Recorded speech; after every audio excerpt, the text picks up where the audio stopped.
Guys, j'espère que vous allez bien. Bienvenue chez Ladoa. It's about everything. Cette fois-ci, j'ai vu quelque chose qui s'est passé au Québec par un de vos frères congolais.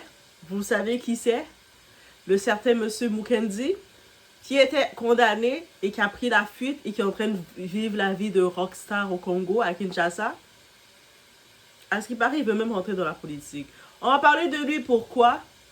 Parce qu'on a pu voir que son église qu'il avait fondée, qu'il a créée au Québec, est toujours en vie. Oui, il y a toujours des gens qui se lèvent pour aller dans cette église. Et pas que ça. Le gouvernement, vous savez, pour les églises, les buts comme ça, ils donnent de l'argent. Ils continuent encore de recevoir de l'argent. Et je suis choquée, je suis dégoûtée, sachant que dans le social, il y a des coupures partout, mais le gouvernement du Canada ose donner de l'argent à ces églises-là. Yes. Peut-être ça, tu m'as trop déçu. Tu penses pas comme moi, tu m'as trop déçu. Si c'est ça, bois de l'eau. Bois une matcha. Non, moi c'est la matcha qu'on boit. Bois une bonne matcha. Elle pense pas comme moi dans cette idée. C'est correct, je vais le prendre. Maintenant, on imagine la scène. Un homme est reconnu coupable d'agression S. Il est condamné à la prison. Il a sa condamnation, donc il est coupable. Au lieu de purger sa peine, il quitte le Canada et s'installe tranquillement à Kinshasa. Jusque-là, c'est déjà un scandale, n'est-ce pas? Je pense qu'on est tous choqués. Mais attendez la suite. Pendant qu'il vit librement à des milliers de kilomètres, l'organisation religieuse qu'il dirige encore continuerait de bénéficier d'avantages fiscaux accordés par l'État canadien. Alors aujourd'hui, une question dérange. Comment un pays qui se présente comme laïque et défenseur des droits des victimes peut-il encore accorder des privilèges à une organisation associée à un fugitif condamné? Comment? Alors qu'on est dans l'État où il y a littéralement des coupures dans les services essentiels. C'est-à-dire que dans les... Où est-ce que j'ai fait mon deuxième stage, par exemple, c'est un centre de réinsertion sociale et d'itinérance. Et ils ont fait des coupures drastiques. Pendant que j'étais à mon deuxième stage, j'ai vu des coupures drastiques de servir près de 150 repas par jour à le diminuer à une trentaine de repas par jour. Et puis vous, le gouvernement, vous financez encore ce genre de bâtiment qu'on appelle l'église. I'm pissed. I'm pissed et on va en parler, ok? On va en parler. On est chez Ladoa, sans filtre. Des fois, ça va plaire, qu'est-ce que je dis? Des fois, ça va pas plaire, mais c'est comme ça. On est là pour dire qu'est-ce qu'on a à dire, sans filtre. Sinon, il y a les médias traditionnels, eux autres, ils vont filtrer pour vous selon la polémique qu'ils doivent défendre. On y va.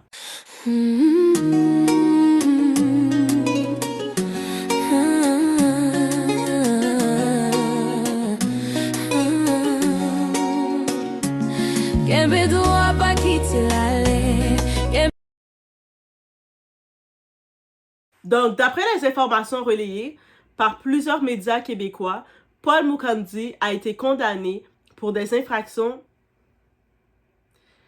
d'intimité sexuelle graves et demeure sous mandat d'arrestation après avoir quitté le Canada. Pour être clair, la justice a parlé. On n'est donc plus dans les histoires dans le domaine de rumeurs. On a à ce qui paraît ou quoi que ce soit. Il a eu son jugement. Il a été condamné. 10 ans de prison ferme. Donc, ça veut dire que quand le jugement a été fait au tribunal, avec les faits qu'il donnait, on a vu qu'il était coupable. Là, c'est plus présomption d'innocence. Il est coupable. OK? C'est important de le dire. Des accusations, c'est pas question de rumeurs qu'on va dire c'est des accusations sur les réseaux sociaux ou des conflits personnels. Il est réellement coupable. Il y a eu des procédures judiciaires, des condamnations et des décisions de tribunaux. Pourtant, selon les informations publiées, l'organisation religieuse qu'il était en tête, liée à son ministère, conserverait son statut d'organisme de bienfaisance enregistré. Ils font du bienfait à qui, ces merdes-là? Sorry, not sorry. Ah, mais non, tu m'as trop déçu. Pourquoi t'as dit que son organisme, c'est une merde? Mais tant que tu connais pas quelqu'un qui est victime de ce genre d'organisation, bien sûr que tu vas trouver que ils sont la meilleure chose pour toi, n'est-ce pas? Tant que ça t'arrive pas dans ta cour. Permettant notamment à ces donateurs de bénéficier d'avantages fiscaux. Donc, ils ont des avantages. Et c'est là que plusieurs citoyens se posent une question légitime. Mais pourquoi? Pourquoi ils ont des avantages? Moi, je pensais que son église était même fermée à ce moment-là. Je comprends même pas qu'elle continue d'opérer. C'est-à-dire que chaque semaine, il y a encore des gens qui se lèvent, qui s'habillent et qui vont là. Pardon. C'est pas tout le monde qui dit Jésus, Jésus, Jésus, qu'ils appellent, que Jésus les reconnaît, les répond. Pourquoi l'État se montre-t-il souvent incapable de trouver davantage de ressources pour certains services publics, que ce soit pour le logement, pour l'aide aux personnes vulnérables ou pour les organismes communautaires qui travaillent sur le terrain, mais continue d'accorder des privilèges fiscaux à des structures religieuses dont les dirigeants sont parfois impliqués dans des scandales majeurs? Bien sûr, il faut distinguer les fidèles des dirigeants. Tous les croyants ne sont pas responsables des actes d'un pasteur, toutes les églises ne sont pas des arnaques, mais il faut aussi avoir le courage de reconnaître une réalité. Certaines organisations religieuses modernes fonctionnent davantage comme des entreprises que comme des lieux spirituels. On y vend la prospérité. Tu veux être riche, tu dois donner. Donne 500, donne tout ce que tu as. Donne et puis tu vas en avoir plus. On y promet des miracles financiers. On y associe parfois des bénédictions divines au montant des dons versés. Pendant que certains fidèles peinent à payer leur loyer, d'autres sont encouragés à multiplier les contributions financières dans l'espoir d'un miracle. Et lorsque les scandales éclatent, ce sont souvent les fidèles qui paient la facture morale, émotionnelle et financière. Le plus inquiétant dans cette histoire n'est pas seulement Paul Mukandi. Le plus inquiétant, c'est le système qui permet parfois à certaines structures de continuer de fonctionner malgré des controverses extrêmement graves. Une démocratie qui se dit mature devrait pouvoir examiner objectivement ce type de situation sans peur et sans favoritisme. Et ce qui ne semble pas avoir été fait. J'en profite ici dans cette vidéo de parler un petit peu d'un mini témoignage. Le jour où j'ai eu l'impression d'être dans une MLM spirituelle. Et c'est là que je vais vous parler de mon expérience personnelle. Ça ne fait pas si longtemps que c'est arrivé. Parce que lorsqu'on aborde les dérives financières dans certaines églises modernes, il y a ceux qui parlent de l'extérieur et il y a ceux qui l'ont vécu de l'intérieur. Je me souviens d'une assemblée qui m'a profondément marqué.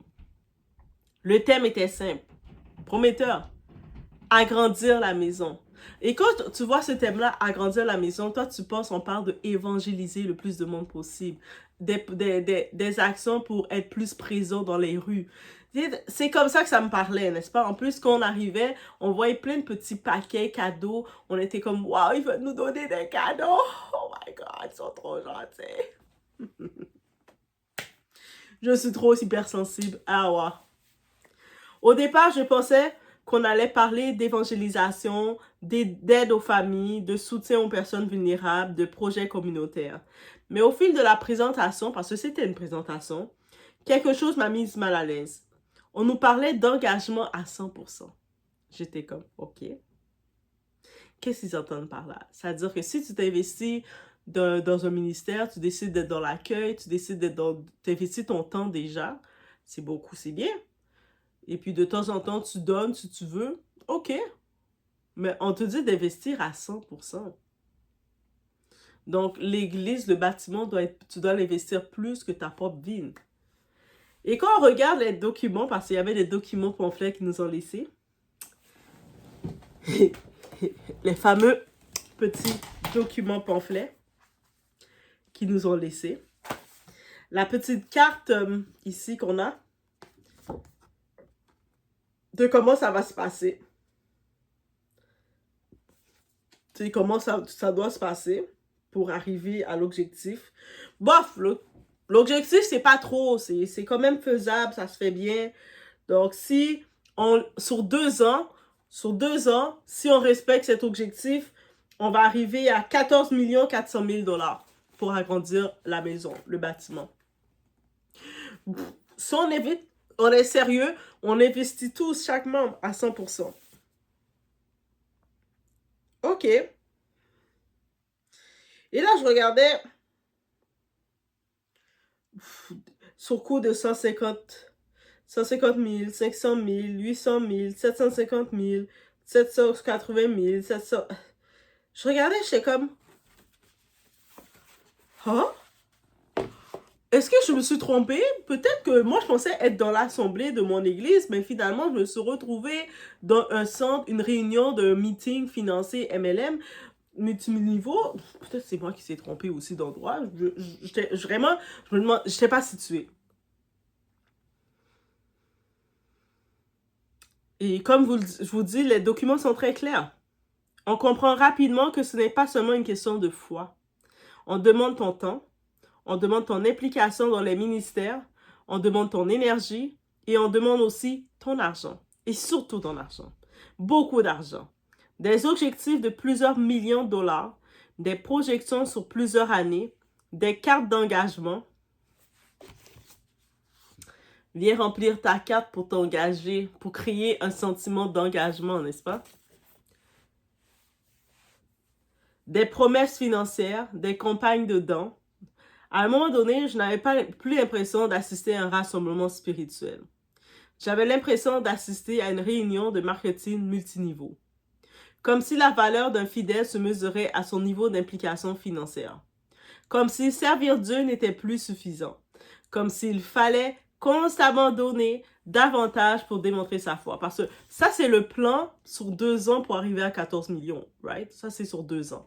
Mais derrière ça, ils s'attendent à ce que tu continues d'investir pour le fonctionnement de l'Église, de continuer d'investir. C'est-à-dire, quand ils disent ils veulent ton 100%, ben, limite, tu prends tout ton chèque, donne-les.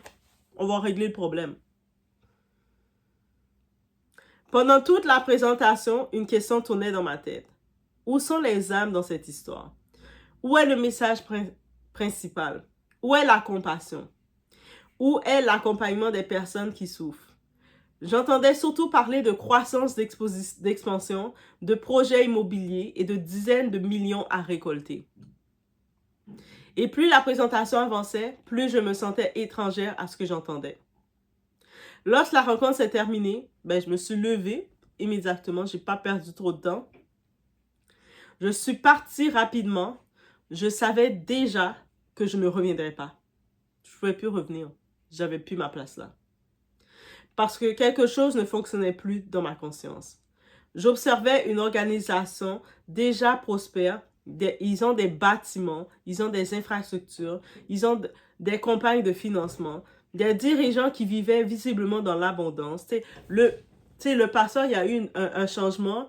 Le père, il a pris sa retraite. Maintenant, c'est le fils qui est en charge avec sa femme. Et je pense que sa femme, elle a un esprit de money. Et vous savez, le choix de ta partenaire fait une différence. Parce que lui, je le connaissais, le pasteur qui est maintenant le pasteur principal, depuis le pasteur jeunesse. Quand on allait à l'église, dans l'église jeunesse, tous les vendredis. Et puis des fois, on organisait des activités, cabane à sucre, des activités comme ça. Et je pense que le choix de sa femme, ça a amené son ambition de 14 millions. Mais ils sont dans l'abondance. Ils sont dans l'abondance. Et pourtant, on revenait encore demander davantage. Toujours davantage. Je regardais cette fameuse carte de promesses financières et une seule phrase me venait à l'esprit. Dieu, qu'est-ce qui se passe ici? Donc, dans tout ça, Dieu, là, c'est quoi qui se passe ici? C'est quoi qui se passe? C'est quoi qui se passe? Parce qu'à mes yeux, une église devrait d'abord chercher à transformer des vies, pas transformer chaque fidèle en source permanente de financement. Et c'est précisément pour cette raison que les citoyens doivent poser des questions lorsque des organismes religieux bénéficient d'avantages fiscaux ou de fonds publics. La foi mérite le respect, mais la transparence mérite aussi le respect. Et lorsque l'argent des fidèles ou les avantages accordés par l'État sont en jeu, Aucune organisation ne devrait être à l'abri des questions légitimes. C'est un fait. On y va aussi dans la portion conseil, face aux églises qui demandent de l'argent pour être bénies. Le premier conseil, c'est méfiez-vous des promesses financières spirituelles. Lorsqu'on vous affirme que votre prospérité dépend directement d'un don d'argent à une organisation religieuse, soyez prudents. La spiritualité ne devrait jamais ressembler à un investissement garanti. Le deuxième conseil, exigez la transparence. Toute organisation qui collecte de l'argent devrait être capable d'expliquer clairement où va l'argent, comment il est utilisé, qui prend les décisions financières. Le troisième conseil, ne confondez jamais foi et obéissance aveugle. Respecter un leader spirituel ne signifie pas abandonner son esprit critique. Okay? Il faut le discernement partout. Dieu, c'est ça qui nous a donné notre plus grande richesse, le discernement. Ok? Et beaucoup de personnes se disent être fidèle, tu ne dois pas poser de questions. Quand tu aimes quelque chose, tu ne dois pas te poser de questions et tu dois tout accepter, tout avaler. Mais c'est faux. Même quelque chose que tu peux aimer, que ce soit dans les artistes, que ce soit peu importe dans ce que vous aimez, vous devez questionner, vous devez chercher à creuser. Vous ne devez pas tout avaler. Personne n'est au-dessus des questions légitimes. Le quatrième conseil, évitez les discours basés sur la peur. Si l'on vous dit que vous serez maudit, puni ou privé de bénédiction parce que vous ne donnez pas suffisamment d'argent, il s'agit d'un signal d'alarme. Et le cinquième conseil, faites confiance aux faits. Quand un dirigeant religieux est impliqué dans des procédures judiciaires, comme c'est le cas pour Paul Mukondi, où des condamnations sont en cours, regardez les faits vérifiés et les décisions officielles plutôt que les discours de victimisation. « Oh, le monde sont contre moi, hein? Ils sont contre moi. » Mais tu as été condamné. C'est pas qu'on est contre toi. Tu as été condamné. Et la victime que tu as fait ça, c'est quelqu'un de ta communauté que tu lui as fait du mal. Tu lui as créé des traumas. Et au lieu d'assumer, tu t'es sauvé. Tu retournes dans ton pays et jouer oh ben, j'ai pu me sauver du système canadien. Bien sûr que le Canada ne va pas investir de l'argent pour aller te chercher. Mais par contre, ils vont regarder ta communauté avec des yeux différents. Et c'est ça qu'il faut comprendre. Il suffit qu'un petit groupe de personnes mal intentionnées qui se comportent mal pour faire que toute l'image d'une communauté, d'un groupe, se fait blacklister. Après, vous dites, ah, mais c'est l'injustice, mais c'est comme ça que ça fonctionne. C'est-à-dire que si j'ai mon établissement et je vois un certain groupe de personnes, c'est toujours eux qui viennent, qui sont téméraires, qui font du désordre dans mon établissement, qu'est-ce que je vais faire? Je vais devoir peut-être payer, à cause de ce groupe-là, payer une sécurité, donc sortir de l'argent pour ce groupe-là. Mais maintenant, quand je vais voir ce genre de groupe-là venir, je vais être méfiante. La confiance est brisée avec ce groupe-là. Après, quand il y a des cas, des systèmes qui arrivent, mais tu vois qu'il n'y a pas trop d'énergie à embarquer. On se rappelle très bien du cas de Alexandra. Au début, la mobilisation voulait se faire, mais ça c'est vite parti là. Comme ça. Et il y a d'autres cas qui sont arrivés, c'est parti aussi comme ça. Ah! Eux autres aussi, ils sont problématiques. Eux autres, ils viennent toujours, quand ils viennent, ils font des choses bizarres dans notre pays. Et puis, après, ils veulent nous arnaquer. De toute façon, qui dégagent. C'est ça qui arrive. Cette affaire dépasse largement le cas de Paul Mukendi. Elle soulève une question fondamentale. Les organismes bénéficiant d'avantages publics devraient-ils être soumis à des critères plus stricts de transparence, de gouvernance et d'intégrité? Laisse-moi savoir dans les commentaires. Parce qu'au final, la foi appartient aux croyants, mais l'argent public appartient aux citoyens. Et chaque dollar accordé sous forme d'avantage fiscal devrait pouvoir résister à l'examen du public. Une société démocratique ne devrait jamais avoir peur de poser des questions difficiles. Mais lorsqu'elles concernent la religion, même lorsqu'elles concernent le pouvoir, et surtout lorsque les victimes méritent davantage de considération que ceux qui cherchent à échapper à leurs responsabilités. Et c'est ça qui arrive. C'est pas pour rien maintenant qu'on est rendu, on s'est fait avoir. Encore une fois, on s'est fait avoir par des gens sans scrupules qui ont vu le système canadien et qui ont dit, tu sais quoi? on va venir profiter de votre système. On voit votre système, les avantages, on va venir prendre votre avantage et vous laisser là. Maintenant, c'est rendu qu'ils se disent laïcs. Au début, ce n'était pas laïque, c'est chacun fait ce qu'il veut. C'est ça la mentalité là, du Québec, du Canada. Chacun fait ce qu'il veut, c'est correct, on est libre, on a le droit d'avoir notre propre croyance. Mais quand ils ont vu que le monde sont venus abuser de ça, ils ont fait « Oh, ça nous porte notre mentalité d'être à l'aise, de laisser tout le monde être à l'aise, épanoui, ça nous porte préjudice. Bon, ben, ok, on va serrer la vis aussi. » Ben, c'est votre comportement qui fait ça. Donc, je vous laisse sur ce, guys. Faites attention à vous. Et oui, mais Nadoa, moi, je suis pas d'accord avec ce que tu as dit. Tu m'as trop déçu. Mais il faut pas créer d'attente envers Doa sur mon opinion. Moi, je suis sans filtre, là. Mon cerveau, il dit ce qu'il a envie de dire quand il a envie de le dire. OK? C'est comme ça que je suis faite. C'est le fonctionnement de mon cerveau. Même si je me bats de joie à l'hypocrisie, oui, ça c'est un challenge avec moi. Donnez-moi des cours de comment être hypocrite. Donnez à Doa, littéralement, ça me simplifierait beaucoup dans le relationnel. Donnez à Doa des cours comment être hypocrite. Doa, voici comment tu dois être hypocrite. Comment tu dois mentir aux gens, fake les choses. En me donnant ces cours-là, je vais être un peu plus prêt à ne pas vous décevoir en étant hypocrite. Mais c'est difficile. Quand quelque chose me vient comme ça sort comme ça. Aussi simple que ça. C'est pour ça qu'il y a des fois que je me mets ouverte en disant, c'est possible que vous n'allez pas être d'accord avec Doa et je l'espère. J'espère que quand vous n'êtes pas d'accord, vous le dites et je vais respecter vos commentaires que vous dites. Ah là, moi, Doa, je n'étais pas vraiment d'accord avec ça parce que tac, tac, tac. Je vais faire let's go. Yeah, girl! C'est ça s'appelle pratiquer son discernement. Que tu ne vas pas être d'accord avec Doa parce que, ah, mais moi, je le trouve bien gentil, je suis d'accord avec tout ce qu'elle dit. Non. Oui, des fois, tu vas être challengé, des fois, je vais te challenger, tu vas être dans le défi. Quand je vais venir te dire que je vais dire quelque chose que ça va pas être, tu vas pas être d'accord. Et c'est correct. Et là, maintenant, qu'est-ce que tu vas faire dans ton défi à toi? C'est de venir dire, moi, voici, c'est ça que je pense. Et moi, en lisant ce que tu penses, je vais faire, ah ouais, peut-être, ouais, c'est vrai, de ce coup-là. Ah ouais, c'est vrai. Et ça va m'amener à réfléchir aussi. Et c'est comme ça qu'on pratique notre discernement. Et c'est ça la mission de Doa, de pratiquer notre discernement. Pourquoi? Parce que même dans la Bible, il dit, Dieu l'a dit, je vous donne de la connaissance, le discernement. Mais le discernement, je vous le donne. C'est-à-dire, si quelqu'un te donne quelque chose, tu ne l'avais pas en toi, il te le donne. C'est-à-dire, si tu n'as pas quelque chose, que tu n'es pas né avec quelque chose inné, tu dois le pratiquer pour pouvoir bien l'utiliser.